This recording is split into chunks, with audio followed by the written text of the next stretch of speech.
Hey, and welcome to the fourth short lecture from Chapter 4 in your textbook. Today we're going to talk about human resource management or human relations management a little bit more.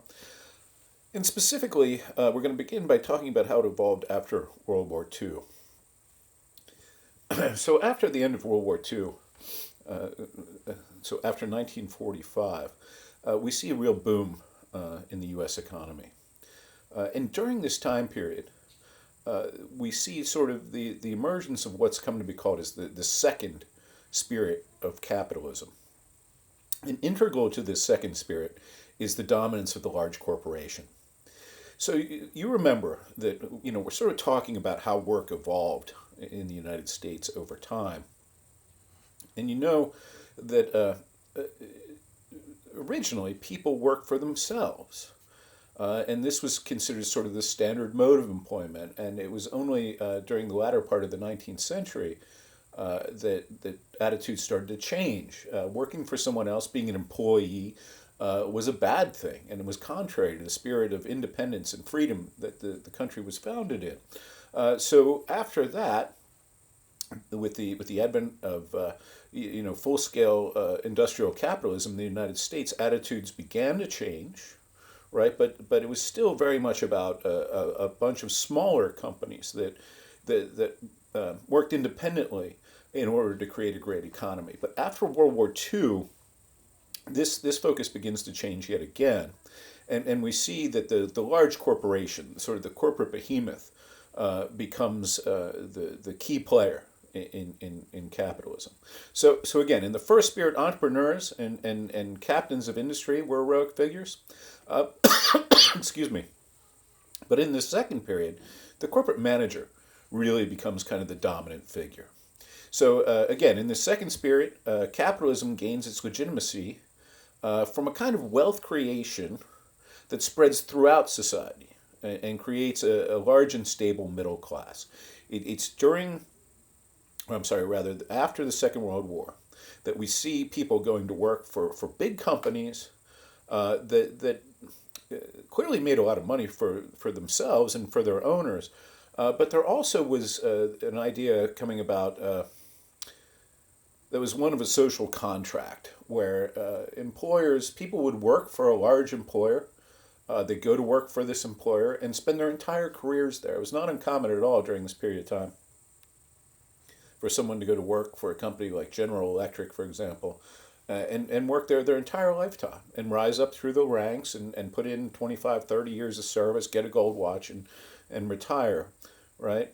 So the whole idea was that these companies were sort of the heroes of this second wave of capitalism because they created institutions where people could work for their entire lives comfortably, with stability, knowing they had good jobs. As long as they did good work, they continued to be paid well, and they could spend their entire lives there. So there was kind of an unspoken or unwritten contract during this period of time. With earlier labor struggles, like those we talked about like those we talked about in earlier short lectures from this chapter, right? The results of the Great Depression and laws gave employees a lot more power in this boom economy after World War II. So the employee in these large corporations was really empowered compared to how employees were empowered prior to the Second World War. And what they enjoyed as a result was stable, well-paid employment. There were strong workers' unions, and management couldn't really use coercion or the threat of firing to motivate workers anymore. Right? They had to come up with a new method of trying to get people to do what they wanted them to do. And all of this together creates the conditions for the introduction of the HRM school, right? The Human Resource or Human Relations Management School, where people do value the everyday experience of the individual worker and want them to be fulfilled in the workplace. So before this, right, employees saw work as a place to satisfy what we call lower level needs, but not the place where their higher order needs were actualized. So what this means, we've talked, if you've had me from previous classes, we've talked about Maslow's hierarchy of needs.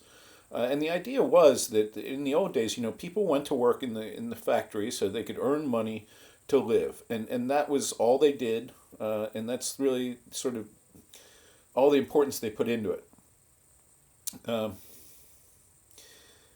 HRM, right? The goal of this school is to start satisfying people's higher order needs, to make them feel like they belong to an organization, to make them feel like they're part of a community, to make them feel like they're doing work that's fulfilling at more than just an economic level. It's more than just getting your paycheck at the end of the week. It's part of who you are. It's part of your identity.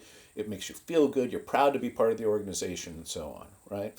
So as a result, the HRM school tries to tap into the higher level needs and make work really relevant for people and help them achieve their potential. So, central to this idea is Douglas McGregor's Theory X, Theory Y hypothesis. So McGregor said that the old management theory, what he called Theory X, was outdated, and the problem was that it was still being used. And Theory X sort of goes like this. People don't want to work, so they try to avoid it. Most people have to be forced to work with threats and punishment, right, to get them to achieve the organization's goals. The average person really wants to be bossed around, right? They don't want to have a bunch of responsibility. They don't have much in the way of ambition. They just want security. And as long as we operate this way, right, or HRM says, as long as we operate this way, organizations will not realize their full potential, right? So McGregor was saying, listen, this is the old way of thinking. And as long as we do this, as long as we keep doing Theory X, we're not going to get to where we want to be. So instead, McGregor says we need to embrace what he called Theory Y, right? And in Theory Y, McGregor says that managers need to move away from forcing people to do things and threatening people with firing them if they don't do things, and instead use a process that he called selective adaptation. And so selective adaptation basically means, right, the definition is selecting the means of influence that the circumstances require. So in other words, you don't automatically go to, if you don't do this, I'm going to fire you. You have to look at the situation, right? You have to look at the context. You have to look at the circumstances that are taking place and then figure out the best means of influencing the employee. So there are basic assumptions that undergird Theory Y. So these are, right, expending effort is just as natural as slacking off. So wanting to work hard or working hard is just as natural as trying to avoid work. Threat of punishment is not the only motivator. People aren't motivated simply because they're going to get fired or not get paid if they don't do the job, right? There are other motivations. Commitment to objectives is a function of the rewards associated with their achievement, right? So how committed people are to meeting your objectives depends on what kind of rewards you give them. And those rewards aren't entirely monetary, by the way, right? Theory Y says the average human wants responsibility. They seek it out. Imagination is really key in solving organizational problems, right? And indeed, different people on all different levels of the organization have good ideas about how we can solve the organization's problem. It's not just the people in charge. And in modern industrial life, the intellectual potential of the average human is only partly realized, right? So what this means is that if you put somebody on an assembly line and you have them punching holes in belts, they're not going to really realize their full intellectual potential. You're not getting the most out of that employee, right? You could possibly motivate them in different ways and tap into their potential in ways that haven't been considered before. So, Theory Y places ineffective organizational performance in the lap of the manager because he or she isn't getting enough out of the human resources at their disposal, right? So according to Theory Y, listen, the job of a manager is not to just tell people what to do. It's to figure out how to tap their potential and get the most out of them in the context they're in, right? And this might involve surrendering some of your authority and control and accepting other people's ideas and listening to employees, right? They maintain workers don't avoid work because they're lazy. They avoid work because managers don't provide a workplace environment that allows them to realize their potential. right? So if you're a boss and you're not getting the most out of your employees, it's your fault because you haven't created a good environment. You're not looking at the context and figuring out how to achieve your objective. And my question to you, normally in class, I'd ask you, what do you think of this? And get your feedback. Would you rather slack off at work? Is your natural state not trying too hard? What do you think about these ideas? Personally, I think they're interesting and I think they're good.